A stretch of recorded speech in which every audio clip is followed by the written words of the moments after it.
ফিলিস্তিনি ইস্যুতে জরুরি আরব সম্মেলনের আহ্বান মিশরের। ফিলিস্তিনি ভূখণ্ডের বর্তমান গুরুতর পরিস্থিতি নিয়ে আরব দেশগুলোর অংশগ্রহণে শীর্ষ সম্মেলন আয়োজনের সিদ্ধান্ত নিয়েছে মিশর। মিশরের পররাষ্ট্র মন্ত্রণালয় রোববার এক বিবৃতিতে এ তথ্য জানিয়েছে। এ সম্মেলন অনুষ্ঠিত হবে এমন একটি সময়ে যখন মার্কিন প্রেসিডেন্ট ডোনাল্ড ট্রাম্প গাজা উপত্যকার ফিলিস্তিনিদের মিশর ও জর্ডানে স্থানান্তরিত করার এবং উপকূলীয় অঞ্চলটির উপর যুক্তরাষ্ট্রের নিয়ন্ত্রণ প্রতিষ্ঠার পরিকল্পনা ঘোষণা করেছেন।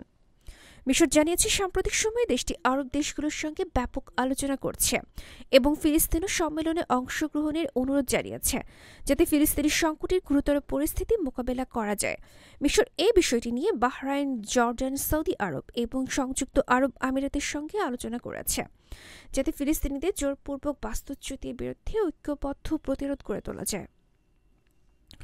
ট্রাম্পের পরিকল্পনার বিরুদ্ধে আরব দেশগুলো দৃঢ়ভাবে বিরোধিতা করেছে এবং তারা দ্বিরাষ্ট্র সমাধানের পক্ষে অবস্থান নিয়েছে, যেখানে ফিলিস্তিন একটি স্বাধীন রাষ্ট্র হিসেবে ইসরায়েলের পাশে বসবাস করবে। আন্তর্জাতিক ডেস্ক, গণমানুষের আওয়াজ।